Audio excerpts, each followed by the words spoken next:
Let's talk to Joel Rubin, former US Deputy Assistant Secretary of State. Good evening to you, Joel. Hey, good evening, Carol. Really good to have you with us.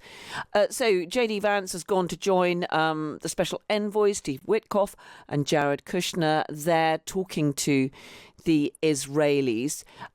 He did sound overall optimistic about the prospects of the ceasefire. Do you think that's justified?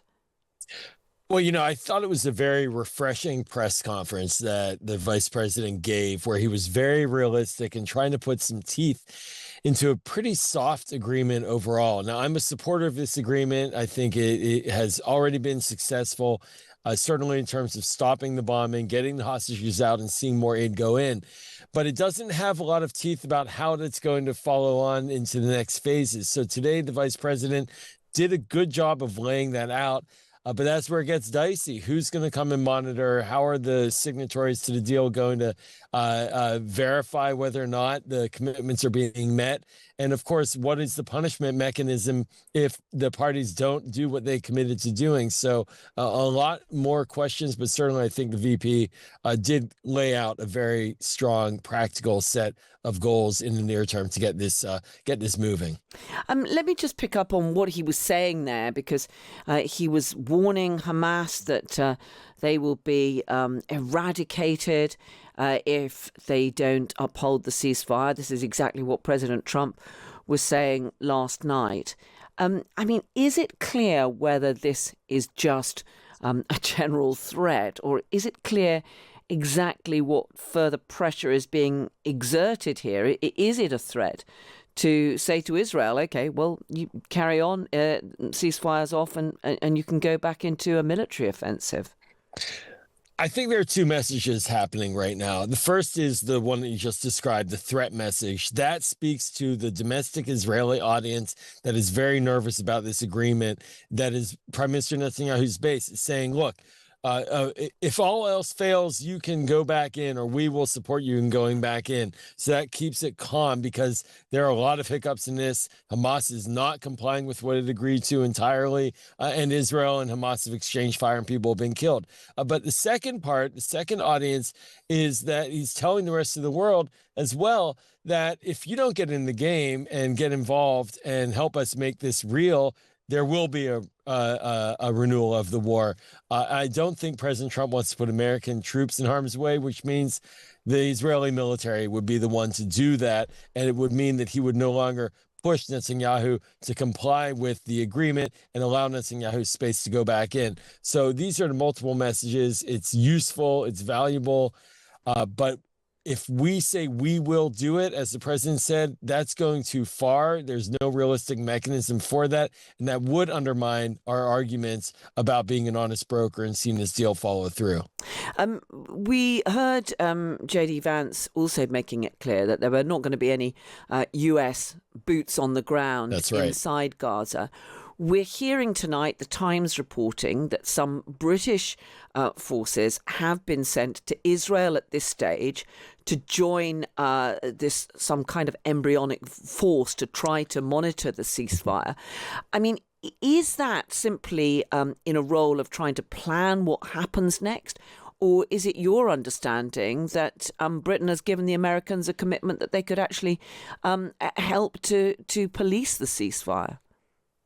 Well, we've been saying here sort of building the airplane while it's flying. And I fear that may be a little bit of what we're witnessing right now. The vice president went out there to essentially kick off this coordination committee that U.S. Central Command, which is our military command overseeing the Middle East forces, that U.S. Central Command would now be standing something up to monitor and verify this agreement. We need verification. There needs to be some independent arbiter to say that what it was agreed to is being followed through. But I worry about the agreement being so far ahead of the implementation of these monitoring mechanisms that we'll see gaps like we do. But to this point, look, for countries like Britain, for example, that want a Palestinian state, that voted for a Palestinian state at the United Nations, this is their moment to show they mean it. If they really want there to be a policy that the Palestinians do have a future that's politically autonomous and their own sovereignty, they need to get through this period And that means that all countries who support Palestinian statehood should be supporting every independent mechanism possible, as well as the disarmament of Hamas to get to that end state. And so this is a real challenge as well for the international community. Yeah, one of our listeners, Adrian's got in touch to say we, the UK, should be proud to send UK armed forces to Israel, Gaza to monitor matters, just as we did in Bosnia, then Kosovo. Why are we being so limp-wristed about this proposition? But some of our other listeners are far more concerned about the prospect of British troops getting involved here. Britain doesn't exactly have the best history over in Israel-Palestine historically. There was the 47-48 period, and then, of course, the Suez War not so far after and all. But, look, I think the Israelis will welcome it. I think the Palestinians and the international community will welcome it.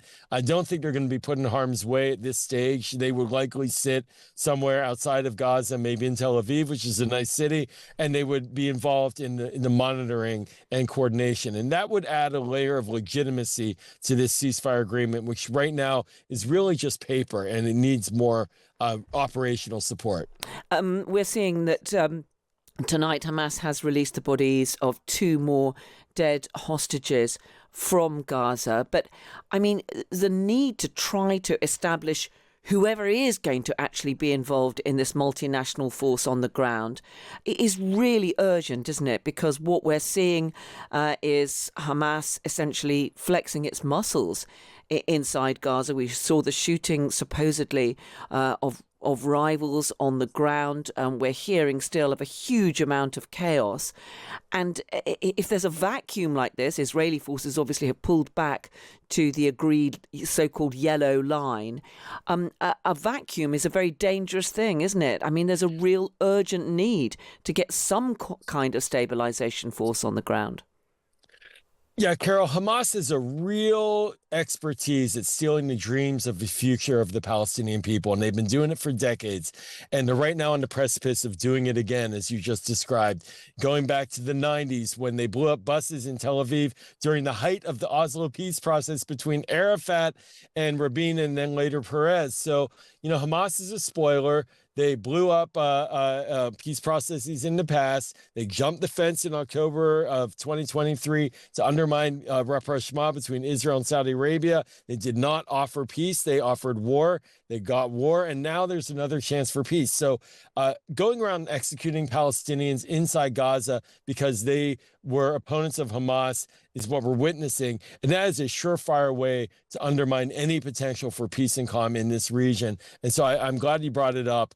I don't think it should stand. I'm glad the president brought it up. I think the international community, including the guarantors who have been longtime allies or engagers with Hamas, they all need to speak out strongly. Hamas, knock it off, allow for the process to go forward so the Palestinian people can actually have a future.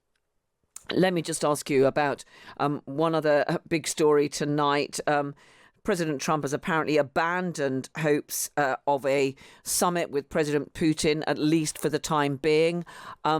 This seems to have unraveled pretty quickly. We know that. Oh boy, yeah. Well, yeah. I mean, that was fast. What's your understanding about what has actually led to this whole plan being scuppered for the time being?